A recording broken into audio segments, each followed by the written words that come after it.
ਸਤਿ ਸ਼੍ਰੀ ਅਕਾਲ, ਨਮਸਕਾਰ ਤੇ ਆਦਾਬ। मैं हाँ हरजिंद कौर मांगड़ ते तुसीं देख रहे हो डोज टीवी। स्वागत है जी सारिਆਂ ਦਾ। डेली बुलेटिन ਦੀ शुरुआत ਕਰਨ ਲਈ ਸਾਡੇ ਨਾਲ जुड़ चुके ने पंजाब तो गुरकवार बराड़ साडे सहयोगी जो कि फोन लाइन ਤੇ मौजूद ने। स्वागत है जी ਤੁਹਾਡਾ। ਸਤਿ ਸ਼੍ਰੀ ਅਕਾਲ ਹਰਜਨ ਤੇ ਸਤਿ ਸ਼੍ਰੀ ਅਕਾਲ ਉਹਨਾਂ ਦਰਸ਼ਕਾਂ ਨੂੰ ਜੋ ਲਗਾਤਾਰ ਸਾਡੇ ਨਾਲ ਇਸ ਪ੍ਰੋਗਰਾਮ ਦੇ ਵਿੱਚ ਜੁੜਦੇ ਹੈ ਜੀ।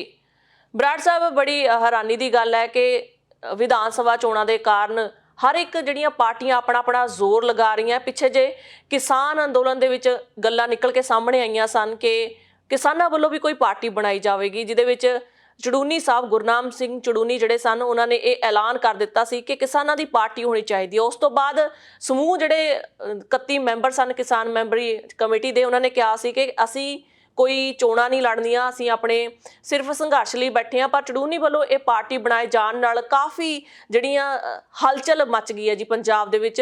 ਸੋ ਕਿਹੋ ਜਿਹਾ ਰੁਝਾਨ ਹੈ ਜੀ ਲੋਕਾਂ ਦਾ ਪਾਰਟੀ ਨੂੰ ਲੈ ਕੇ? ਦੇਖੋ ਹਰਜਿੰਦਰ, ਜਿੱਥੋਂ ਤੱਕ ਕਿਸਾਨ ਮੋਰਚੇ ਦੀ ਗੱਲ ਆ ਤਾਂ ਇਹ ਗੱਲ ਬਿਲਕੁਲ ਦਰੁਸਤ ਹੈ ਵੀ ਜਿਹੜਾ ਮੋਰਚਾ ਲੱਗਿਆ ਸੀ ਇਹ ਮੋਰਚਾ ਕਿਸਾਨੀ ਮੰਗਾਂ ਨੂੰ ਲੈ ਕੇ ਲੱਗਿਆ ਸੀ। ਜਿਹੜੇ 3 ਕਾਲੇ ਕਾਨੂੰਨ ਕੇਂਦਰ ਦੀ ਸਰਕਾਰ ਵੱਲੋਂ ਪਾਸ ਕੀਤੇ ਗਏ ਸੀ, ਇਹਨਾਂ ਕਾਨੂੰਨਾਂ ਦੇ ਵਿਰੋਧ ਦੇ ਵਿੱਚ ਇਹ ਵੱਡਾ ਸੰਘਰਸ਼ ਦਿੱਲੀ ਦੀਆਂ ਬਰੂਹਾਂ ਦੇ ਉੱਪਰ ਵਿੱਢਿਆ ਗਿਆ ਤੇ ਇਸ ਸੰਘਰਸ਼ ਨੂੰ ਆਮ ਲੋਕਾਂ ਦੇ ਨਾਲ ਜਿਹੜੇ ਮਜ਼ਦੂਰ ਨੇ, ਮੁਲਾਜ਼ਮ ਨੇ, ਉਹਨਾਂ ਵੱਲੋਂ ਇੰਨਾ ਸਹਿਯੋਗ ਮਿਲਿਆ, ਇੰਨਾ ਕੁ ਹੁਲਾਰਾ ਮਿਲਿਆ ਕਿ ਇਹ ਸੰਘਰਸ਼ ਅਸਮਾਨ ਦੀਆਂ ਬੁਲੰਦੀਆਂ ਨੂੰ ਛੂਹ ਗਿਆ। ਇੰਟਰਨੈਸ਼ਨਲ ਪੱਧਰ ਤੇ ਵੀ ਇਸ ਸੰਘਰਸ਼ ਦੀ ਜਿਹੜੀ ਚਰਚਾ ਹੋਈ। ਸੋ ਇਸ ਚਰਚਾ ਤੋਂ ਬਾਅਦ ਕਿਤੇ ਨਾ ਕਿਤੇ ਪੰਜਾਬ ਦੇ ਲੋਕਾਂ ਵੱਲੋਂ ਇਹ ਕਿਆਸਾਈਆਂ ਜ਼ਰੂਰ ਲਗਾਈਆਂ ਜਾ ਰਹੀਆਂ ਸੀ ਕਿ ਜਿਸ ਤਰੀਕੇ ਨਾਲ ਜਿਹੜੇ ਪੰਜਾਬ ਦੇ ਸਿਆਸਤਦਾਨ ਨੇ ਜਾਂ ਪੂਰੇ ਭਾਰਤ ਦੇ ਸਿਆਸਤਦਾਨ ਨੇ, ਉਹਨਾਂ ਵੱਲੋਂ ਆਮ ਲੋਕਾਂ ਨੂੰ ਪਿੱਛੇ ਛੱਡ ਕੇ ਜਿਸ ਤਰੀਕੇ ਨਾਲ ਕਾਨੂੰਨ ਬਣਾਏ ਜਾ ਰਹੇ ਨੇ, ਲੋਕ ਵਿਰੋਧੀ ਜਿਹੜੇ ਕਾਨੂੰਨ ਪਾਸ ਕੀਤੇ ਜਾ ਰਹੇ ਨੇ, ਇਹਨਾਂ ਸਾਰੀਆਂ ਚੀਜ਼ਾਂ ਦੇ ਵਿਰੋਧ ਦੇ ਵਿੱਚ ਆਮ ਲੋਕ ਕਿਤੇ ਨਾ ਕਿਤੇ ਚਾਹੁੰਦੇ ਸੀ ਕਿ ਇਸ ਤਰ੍ਹਾਂ ਦੀ ਕੋਈ ਕਿਸਾਨ ਪਾਰਟੀ ਜਾਂ ਕਿਸਾਨਾਂ ਵੱਲੋਂ ਕੋਈ ਇਸ ਤਰ੍ਹਾਂ ਦਾ ਫਰੰਟ ਤਿਆਰ ਕੀਤਾ ਜਾਵੇ ਜਿਹੜਾ ਰਾਜਨੀਤਿਕ ਤੌਰ ਤੇ ਇਹਨਾਂ ਸਾਰੀਆਂ ਚੀਜ਼ਾਂ ਦਾ ਖਿਆਲ ਰੱਖੇ।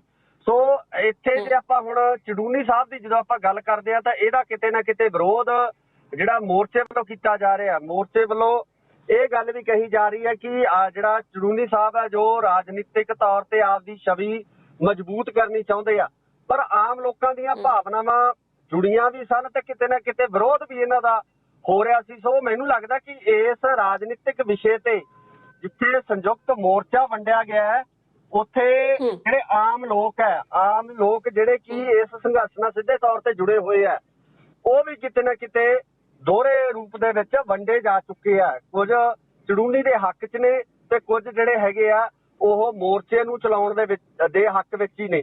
ਪਰ ਇਹ ਹਾਲਾਤ ਦੱਸਣਗੇ ਜੀ ਇਸ ਪਾਰਟੀ ਦਾ ਜਿਹੜੀ ਦਾ ਗਠਨ ਹੋਇਆ, ਚੜੂਨੀ ਸਾਹਿਬ ਨੇ ਜਿਹੜਾ ਇਹ ਐਲਾਨ ਕੀਤਾ ਕਿ ਉਹ ਆਉਣ ਵਾਲੇ ਸਮੇਂ ਦੇ ਵਿੱਚ ਵਿਧਾਨ ਸਭਾ ਇਲੈਕਸ਼ਨ ਲੜਨਗੇ, ਤਾਂ ਉਹਦੇ ਕਿਸ ਤਰ੍ਹਾਂ ਦਾ ਪ੍ਰਭਾਵ ਪੈਂਦਾ, ਲੋਕ ਉਹਨਾਂ ਨੂੰ ਕਿੰਨੀ ਜਿਹੜੀ VOTING ਕਰਦੇ ਆ ਜਾਂ ਕਿੱਥੋਂ ਕਿੱਥੋਂ ਇਹ ਚੋਣਾਂ ਲੜੀਆਂ ਜਾਂਦੀਆਂ, ਇਹ ਜਿਹੜਾ ਹਜੇ ਕਾਫੀ ਸਵਾਲ ਨੇ ਜਿਹੜੇ ਕਿ ਹਜੇ ਜਿਨ੍ਹਾਂ ਦੇ ਜਵਾਬ ਆਉਣੇ ਬਾਕੀ ਹੈ ਜੀ।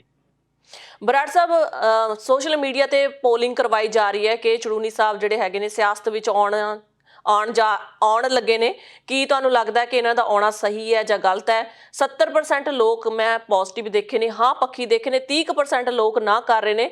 ਪਰ ਜੋ ਮਰਜ਼ੀ ਹੈ ਜੀ, ਇੱਕ ਵਾਰੀ ਤਾਂ ਸਿਆਸਤ ਦੇ ਵਿੱਚ ਹਲਚਲ ਛਿੜ ਚੁੱਕੀ ਹੈ ਕਿਉਂਕਿ ਲਗਾਤਾਰ ਉਹਨਾਂ ਦੇ ਵੀ ਜੇਕਰ ਆਪਾਂ ਤਰਕਾਂ ਦੇ ਉੱਤੇ ਝਾਤ ਮਾਰੀਏ ਤਾਂ ਗੁਰਨਾਮ ਸਿੰਘ ਚੜੂਨੀ ਵੀ ਇਹੀ ਗੱਲ ਕਰਦੇ ਆਉਂਦੇ ਆ ਕਿ ਲਗਾਤਾਰ ਦਿੱਲੀ ਦੇ ਵਿੱਚ 9 ਮਹੀਨੇ ਹੋ ਗਏ ਤੇ ਪੰਜਾਬ ਦੇ ਵਿੱਚ 1.5 ਸਾਲ ਹੋਣ ਵਾਲਾ ਕਿਸਾਨਾਂ ਨੂੰ ਸੰਘਰਸ਼ ਦੇ ਉੱਤੇ ਬੈਠਿਆਂ ਨੂੰ, ਮੋਰਚਿਆਂ ਦੇ ਉੱਤੇ ਬੈਠਿਆਂ ਨੂੰ।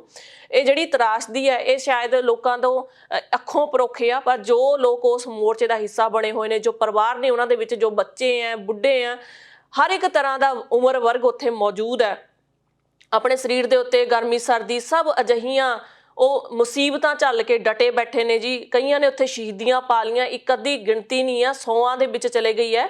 ਸੋ ਇਹ ਜਿਹੜੀਆਂ ਚੀਜ਼ਾਂ ਉਹ ਗੱਲਾਂ ਕਰਦੇ ਨੇ ਤਰਕ ਦੇ ਆਧਾਰ ਤੇ ਕਰ ਰਹੇ ਨੇ ਕਿ ਕਿੰਨੀ ਕੁ ਦੇਰ ਲੋਕਤੰਤਰ ਜਿਹੜੀ ਸਰਕਾਰ ਹੈਗੀ ਹੈ ਸਾਡੀ ਗੱਲ ਸੁਣਨ ਨੂੰ ਤਿਆਰ ਨਹੀਂ ਹੈ। ਜੇਕਰ ਅਸੀਂ ਆਪਣੀ ਹੀ ਸਰਕਾਰ ਬਣਾ ਲਈਏ ਤਾਂ ਸਾਡੇ ਉੱਤੇ ਕਿਸੇ ਦੀ ਮਜਾਲ ਨਹੀਂ ਹੋਵੇਗੀ ਕਾਨੂੰਨ ਥੋਪਣ ਦੀ, ਖਾਸ ਕਰਕੇ ਜਿਹੜੇ ਕਿ ਉਸੇ ਚੀਜ਼ ਨੂੰ ਲੈ ਕੇ ਨੈਗੇਟਿਵ ਪ੍ਰਭਾਵ ਦੇ ਵਿੱਚ ਹੋਣ ਤੇ ਸਰਕਾਰ ਉਹਨਾਂ ਨੂੰ ਗੱਲਬਾਤ ਕਰਨ ਦਾ ਵੀ ਸੱਦਾ ਨਾ ਦੇਵੇ।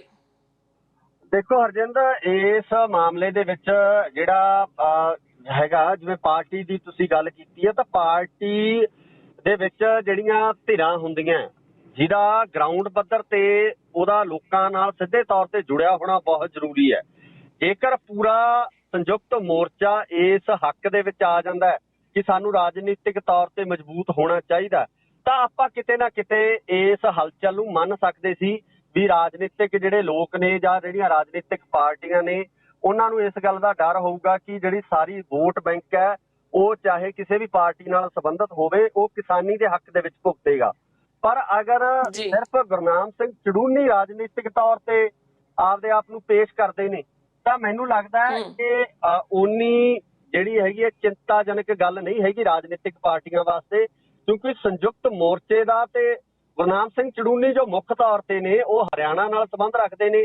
ਉਹਨਾਂ ਦਾ ਜਿਹੜਾ ਕਿਸਾਨੀ ਜਿਹੜਾ ਉਹਨਾਂ ਦਾ ਮੋਰਚਾ ਹੈ ਜਾਂ ਆਪਾਂ ਕਹਿ ਲਓ ਵੀ ਕਿਸਾਨੀ ਜਿਹੜਾ ਉਹਨਾਂ ਦਾ ਜਿਹੜਾ ਸੰਗਠਨ ਹੈ ਉਹ ਸੰਗਠਨ ਸਿੱਧੇ ਤੌਰ ਤੇ ਹਰਿਆਣੇ ਨਾਲ ਸੰਬੰਧਿਤ ਆ, ਹਰਿਆਣੇ ਦੇ ਲੋਕ ਉਹਨਾਂ ਨਾਲ ਜੁੜੇ ਹੋਏ ਆ ਤੇ ਉਹ ਹਰਿਆਣਾ ਛੱਡ ਕੇ ਅਗਰ ਪੰਜਾਬ ਦੇ ਵਿੱਚ ਆਉਂਦੇ ਤੇ ਜਿਹੜੇ ਸੰਗਠਨ ਕਿਸਾਨੀ ਸੰਗਠਨ ਪੰਜਾਬ ਦੇ ਦਿੱਲੀ ਦੇ ਵਿੱਚ ਬੈਠੇ ਨੇ ਉਹਨਾਂ ਵੱਲੋਂ ਕੋਈ ਸਮਰਥਨ ਨਹੀਂ ਦਿੱਤਾ ਜਾਂਦਾ ਤਾਂ ਮੈਨੂੰ ਨਹੀਂ ਲੱਗਦਾ ਕਿ ਕੋਈ ਜ਼ਿਆਦਾ ਇਹਦਾ ਪ੍ਰਭਾਵ ਹੈ ਜਿਹੜਾ ਪੰਜਾਬ ਦੇ ਵਿੱਚ ਦੇਖਣ ਨੂੰ ਮਿਲੂਗਾ।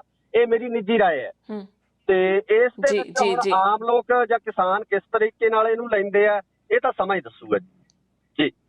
ਜੀ ਪਰ ਜੇਕਰ ਆਮ ਜਨਤਾ ਦਾ ਸੁਝਾਅ ਮੰਨਿਆ ਜਾਵੇ, ਜੇਕਰ ਅੱਜ ਕੱਲ੍ਹ ਸੋਸ਼ਲ ਮੀਡੀਆ ਤੇ ਜਿਹੜਾ ਰੁਝਾਨ ਚੱਲ ਰਿਹਾ, ਲੋਕ ਕਿਸਾਨ ਪਾਰਟੀ ਨੂੰ ਚਾਹੁੰਦੇ ਨੇ ਜੀ ਕਿ ਕਿਸਾਨਾਂ ਦੀ ਕੋਈ ਪਾਰਟੀ ਆਵੇ, ਸਾਰੇ ਜਿੰਨੇ ਵੀ ਸੰਯੁਕਤ ਕਿਸਾਨ ਮੋਰਚੇ ਦੇ ਆਗੂ ਹੈਗੇ ਮਿਲ ਵਿਚਾਰ ਕਰਕੇ ਵਟਾਂਦਰਾ ਕਰਨ ਕਿ ਆਉਣ ਵਾਲੀਆਂ ਵਿਧਾਨ ਸਭਾ ਚੋਣਾਂ ਦੇ ਵਿੱਚ ਉਹਨਾਂ ਵੱਲੋਂ ਲੜੀਆਂ ਜਾਣ ਚੋਣਾਂ ਤਾਂ ਕਿ ਇੱਕ ਜਿਹੜਾ ਯੁੱਗ ਦਾ ਫੇਰ ਬਦਲ ਹੋ ਜੇ। ਜਿਹੜੀਆਂ ਆਮ ਪਾਰਟੀਆਂ ਚੱਲਦੀਆਂ ਆਉਂਦੀਆਂ 3-4 ਜਿਹੜੀਆਂ ਪਾਰਟੀਆਂ ਮੇਨ ਪਾਰਟੀਆਂ ਆਪਣੀਆਂ ਹੈਗੀਆਂ ਕਿ ਉਹਨਾਂ ਨੂੰ ਇੱਕ ਯੁੱਗ ਪਲਟਿਆ ਜਾਵੇ ਜੀ, ਕੁਝ ਅਜਿਹਾ ਆਇਆ ਜਾਵੇ, ਅੱਗੇ ਲੈ ਕੇ ਆਇਆ ਜਾਵੇ ਕਿ ਇਹਨਾਂ ਤੇ ਤਾਂ ਹੱਥ ਬੰਨਿਆ ਪਰ ਜੇਕਰ ਅਜਿਹੀ ਪਾਰਟੀ ਸਾਹਮਣੇ ਆਉਂਦੀ ਆ ਤਾਂ ਆਪਣੇ ਹੱਕਾਂ ਲਈ ਆਪਣੇ ਜੋ ਉਹਨਾਂ ਦੇ ਅਧਿਕਾਰ ਆ ਉਸ ਲਈ ਉਹ ਆਵਾਜ਼ ਬੁਲੰਦ ਕਰ ਸਕਣ।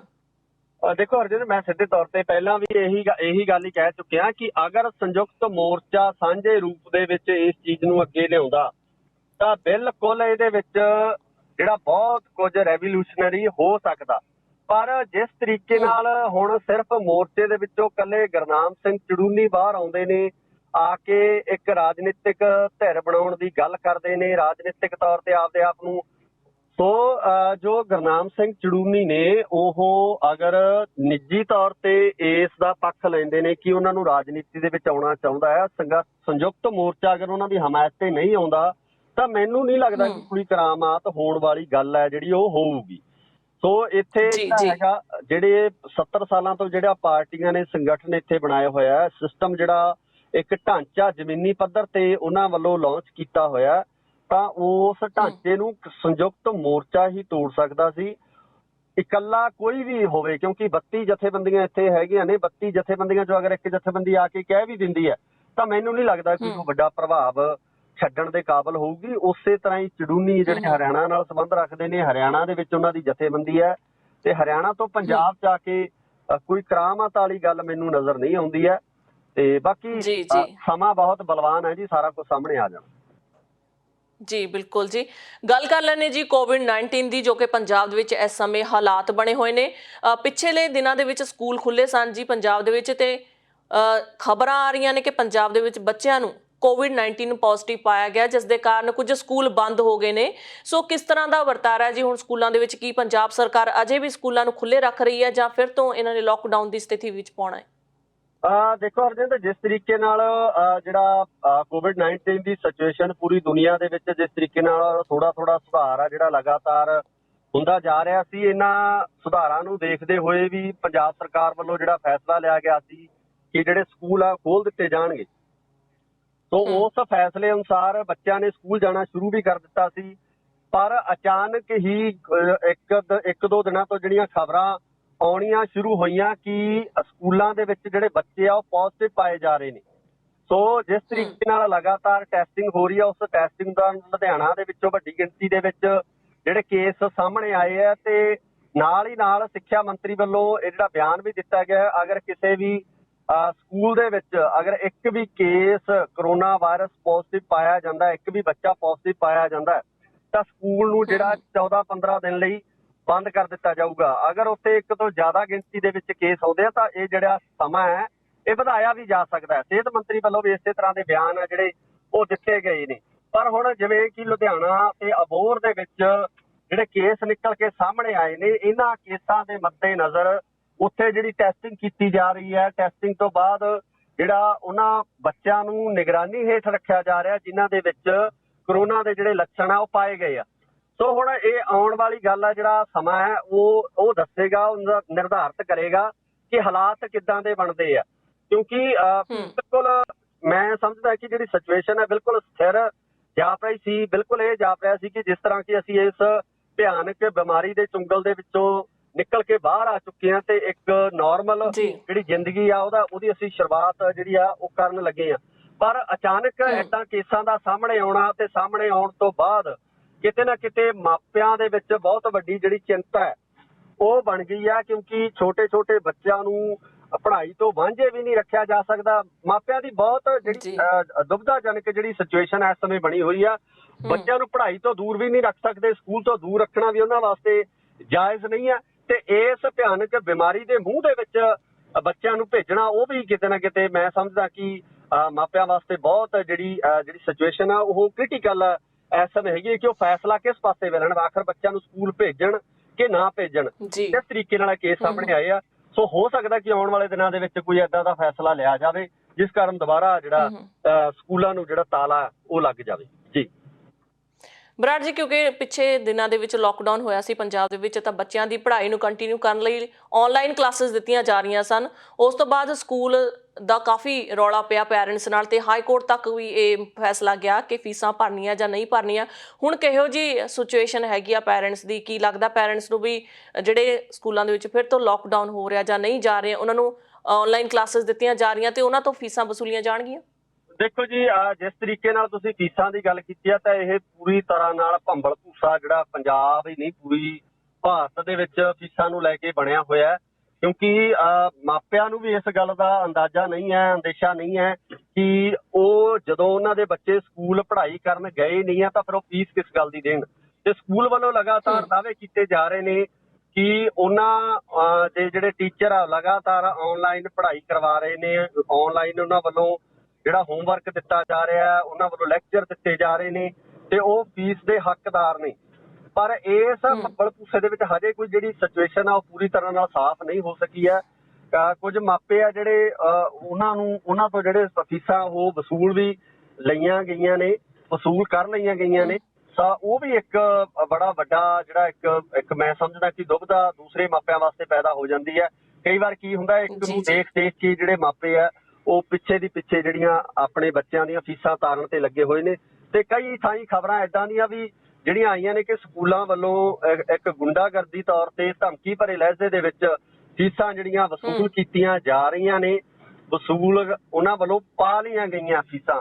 ਸੋ ਇਹ ਸਿਚੁਏਸ਼ਨ ਮੈਂ ਸਰਕਾਰਾਂ ਨੂੰ ਇਸ ਸੰਬੰਧੀ ਪੂਰਨ ਤੌਰ ਤੇ ਜਿਹੜਾ ਧਿਆਨ ਦੇਣਾ ਚਾਹੀਦਾ ਕਿ ਆਖਰ ਮਾਪਿਆਂ ਨੇ ਫੀਸ ਦੇਣੀ ਹੈ ਜਾਂ ਨਹੀਂ ਦੇਣੀ ਹੈ। ਕਿਉਂਕਿ ਹਾਲਾਤ ਜਿਹੜੇ ਕੋਵਿਡ ਕਰਕੇ ਆਰਥਿਕ ਤੌਰ ਤੇ ਜਿਹੜੀ ਮੰਦੀ ਆ ਜਾਂ ਆਰਥਿਕ ਤੌਰ ਤੇ ਕਮਜ਼ੋਰ ਜਿਹੜੇ ਲੋਕ ਹੋ ਗਏ ਨੇ, ਬਿਜ਼ਨਸ ਪੂਰੀ ਤਰ੍ਹਾਂ ਨਾਲ ਠੱਪ ਹੋ ਗਏ ਨੇ, ਨੌਕਰੀਆਂ ਕਈ ਲੋਕਾਂ ਦੀਆਂ ਚਲੀਆਂ ਗਈਆਂ ਨੇ।